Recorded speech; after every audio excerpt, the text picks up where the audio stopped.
All right, everyone, welcome back to Baking with Frank. So today, we're going off the board just a little bit. Not a lot, just a hair.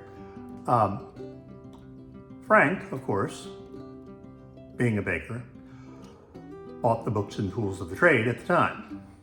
And one of those books is called Fancy Cake Baking, which if I'd thought ahead, I would have grabbed it. But anyway, you saw a picture of it in the preview. Fancy Cake Baking by Henry Hyde, published in 1926. And at the time, when Frank got this, it was $5. So I looked that up, and the buying power of 1926 $5 today is between 88 and 90 bucks. So this was not a small investment for Frank in 1926. So decided to take that, let's run with it, see where we get. So this time we are going to do Scotch shortbread. And Henry is very clear with a regular Scotch shortbread and a genuine Scotch shortbread. We are going to do the genuine. So buckle up. Yes, I did take the time to put on my kilt just for you. For that second question, if you have to ask, you don't want to know. But I'm also the guy making recipes from a century ago. Do you think I do anything non-traditional? All right, let's get started. All right, so here we are with our trusty old scale.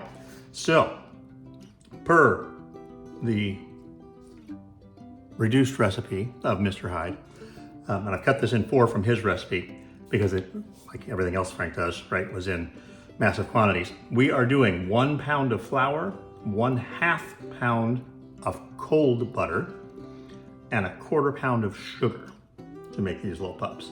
So what you see in the bin here right now is the flour that was left over in the last bag. You know, not gonna waste.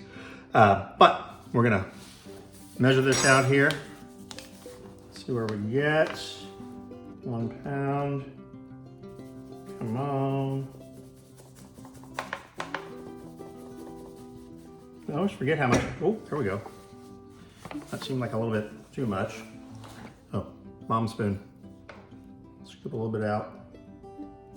Yeah, it's not budging, so that must have been a little bit too much. There we go. 1 pound of flour going in a bowl. Set that aside. Stop looking at my kilt. 1/4 pound of sugar. I guess I should adjust it. Stop looking at my kilt. 2, 4, there we go. 1/4 pound of sugar.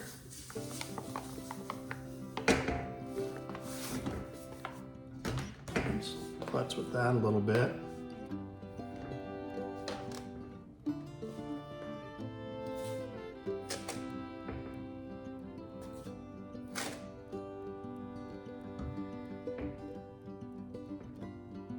There we go. 1/4 pound of sugar. And I am going to, and I won't make you watch this, I'm going to pull out the butter after I knock the camera around. Pull out the butter, cut it into some cubes so it's a little easier to work, and then we'll talk about that part. All right, hang on. So our friend Mr. Hyde's instructions are very simple.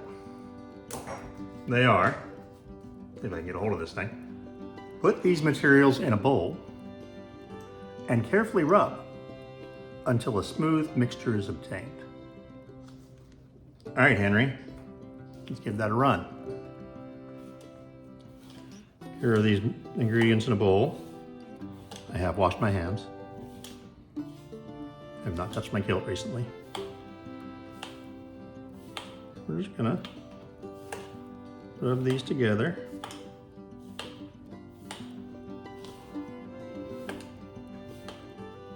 See where we get.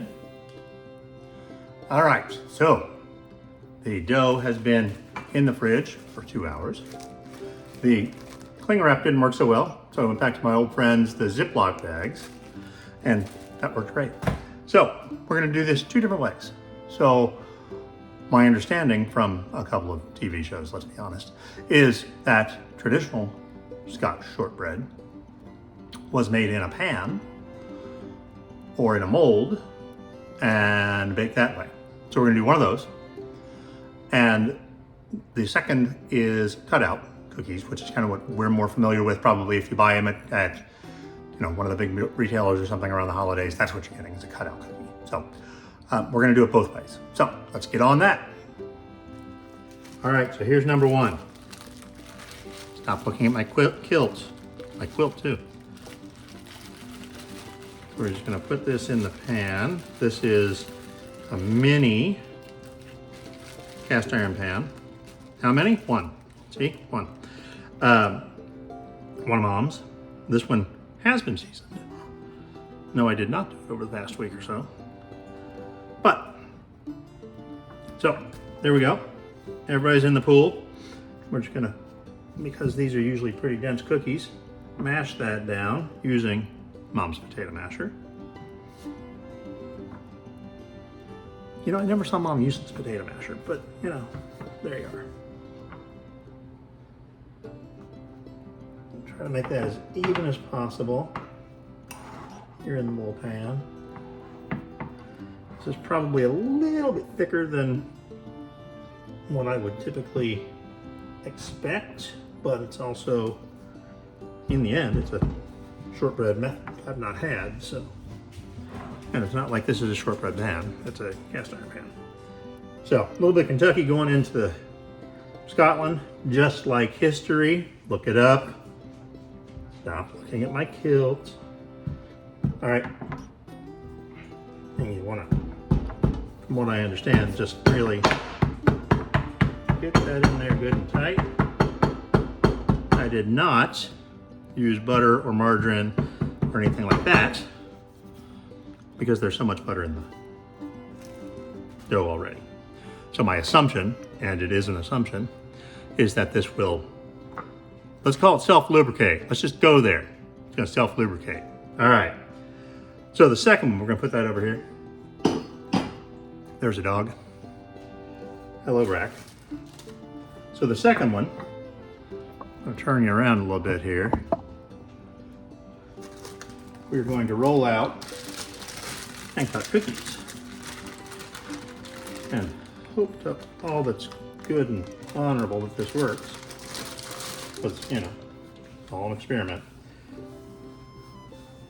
So in the effort to keep it cold, we're using the countertop, which I know Mr. Hyde said, roll it out on marble. I don't have any marble. So we're gonna use the granite. Looks like marble, but it's not. All right, so here's packet number 2. Let's see how this works. My worst case is it just goes into the, yeah, I think that's what's gonna happen. You know what, I think this is just gonna go into the pan as number 2 after the first one bakes, because I only have one of those pans. So,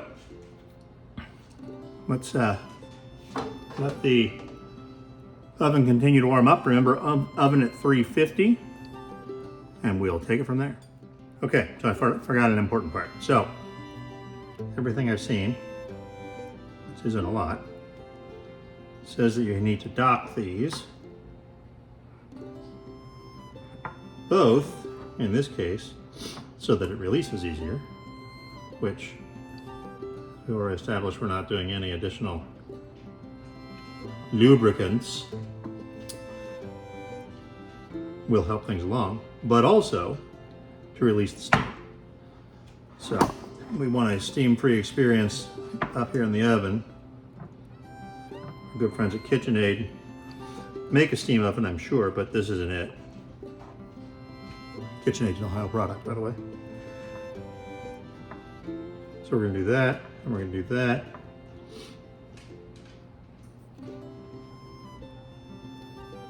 Very simple, very basic. But with a little bit of luck, it's all gonna turn out. All right, we are at 344 degrees. Turn you around here. There's the cookie sheet that won't be used because, well, as we've established, I can make cookies that way. So let's open up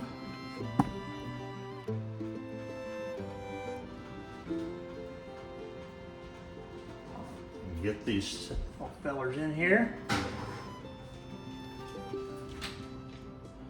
Setting the timer for 20 minutes. And we'll see where we get. All right, so we're just about 20 minutes in. 54 seconds to go. 350 degrees, 20 minutes. Then we're gonna turn it halfway and bake it again. Let it bake for another 20 minutes-ish. That should get it done.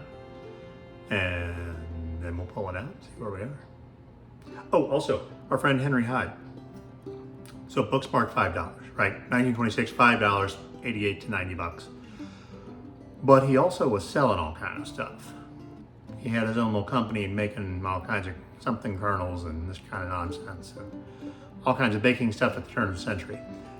So my guess is Frank probably got that for free, just for showing up at a convention or, you know, whatever it might be. So still $5, 90. Come on. Oh, there it is. All right, we're gonna turn it. Here, I'll just bring you along since you're here. All right. Stand back so the glasses don't fog.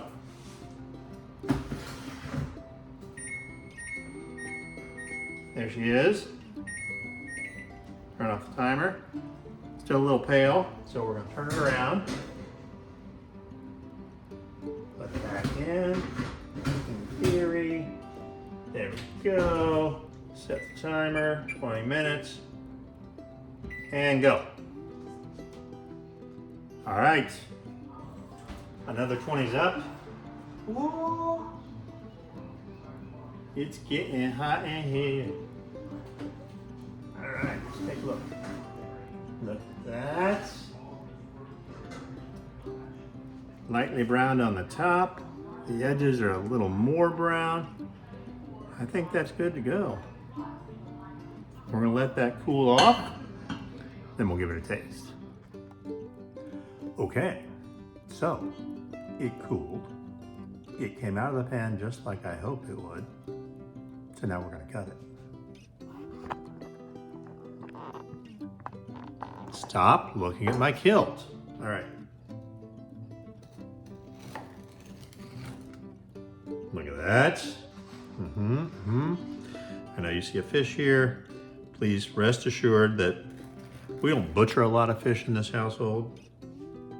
So it's still perfectly safe for me to be cutting this on here. And in fact, the last time I saw this used was probably more than a decade ago. So, but the other one I had was, you know, this color, wood color. So this wasn't showing up very well. So let's just take a little slice here. Here we go.